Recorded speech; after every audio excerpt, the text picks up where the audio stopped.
በተለይም ከጥቅምት 24 2013 ዓ.ም የሰሜን ዕዝ ጥቃት በኋላ ሁለቱ ሀገሮች በአንድነት ተሰልፈው የጋራ ጠላታቸውን አከርካሪ መስበር የቻሉ ዘመቻዎችን አካሂደዋል። የህወሓት የሽብር ቡድን ለሶስተኛ ጊዜ ኢትዮጵያን ለማፍረስ ያደረገውን ጥቃት ለመመከትም ሁለቱ የመከላከያ ኃይሎች በአንድነት ቆመዋል። የህወሓትን የጥፋት ኃይል ለመደምሰስ የኢትዮጵያ መከላከያ ኃይል ብቻ ሳይሆን የኤርትራ መከላከያ ሰራዊትም አብሮ ቆሟል። ለምን? 20 ዓመት ሙሉ እዚህ ተደፍተን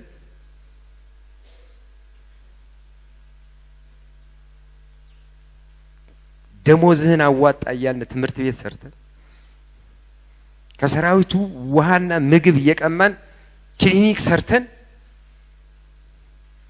ጀርባችን ሲመቱን የተቀበለን የኤርትራ ሰራዊት መጠለያ የሰጠን እሱ ነው። መጠለያ ብቻ ለሚሰጠን አብሮ ነው የዘመተው፣ አብረን ነው የተዋጋ ነው፣ አንድ ጉድጓድ ነው የተቀበርነው። ይሄንን ባጥንት በደንብ የተገነባ እንደማያዋጣቸው ስለማያውቁ ነው ይሄንን ለመነጠል የሚፈልጉት። ምስራቅ ዕዝ በተሰለፈበት አውደ ግንባር ከጎኑ ከነበሩት የኤርትራ ሰራዊት አመራሮችና አባላት ጋር ከፍተኛ ፍልሚያ አድርጓል። ከአዲስ አጸር እስከ ማይቅናጣልና ዕዳጋርቢ ድረስ ታሪክ ሲዘክረው የሚኖር ተጋድሎ ተደርጓል።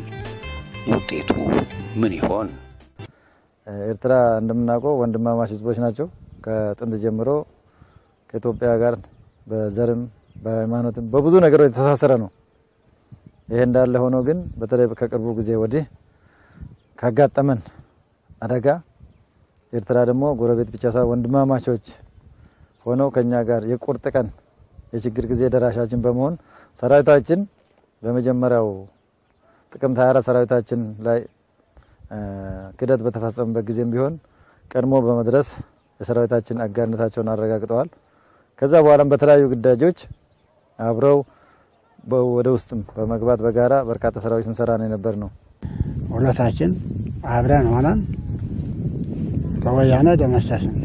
ወያኔ የአድራጎት አቅሙ ተዳከመ፣ ሰራዊቱ ተበታተነ። አለሁ ይበል እንጂ ከባድ ክሳራ ነው የወረደው። ስለዚህ ሁለታችን ጠላት ስለደመሰሰን ለመጪው የኤርትራና የኢትዮጵያ ህዝብ በልማታቸው አተኩረው እንዲሰሩ ምቹ ባይታ ምቹ ሁኔታ ተከፈተ። ለዘለቀታም በኤርትራና የኢትዮጵያ ህዝብ ግንኙነት ለማዳበር ጠላት የሚቆጠሩ የነበሩ ሁለት ህዝቦች አሁን ተዋድተው አንድ ሆነው አብረው ሲዋጉ በደምና በአጥንት ሲታሳሰሩ ይሄ ቀላል ነገር አይደለም። ደስ የሚል ግዳጅ ከኤርትራ ጋር እንኳን ለዚህ ከመጨረሻ በኤርትራ ላይ የሚመጣ ጠላት የኢትዮጵያ ጠላት ነው። በጣም ወታደሮቹ አብረው ይጫወታሉ፣ አብረው ደስታሉ። አሁን እዚህ ምሽግ ለምሽግ ሴቶችም ቡና ያፈሉ እርስ በራሳቸው ይሳገፉ ሲጣቁ በጣም ነው በደስታ ነው ያሳለፍናቸው። ግዳጆቻችን ፈጽመው በኤርትራ ላይ ግን ጥሩ ጊዜን ጥሩ ድል ያመጣ ነው። ከኤርትራ ጋር ተግባብተን እርስ በራሳችን ተነጋግረን ጥሩ ውጤት ለዚህ ነው በቃ እየቀጠቀጥነው የመጣን እያሸነፍነው የመጣን በቁም ነገሩ አንድነታችን በመረዳዳት ቋንቋችን የተለያየ ቢሆንም አዎ ለአንድ ዓላማ ደግሞ አማርኛ የምንችላለን የማይችልም አለው።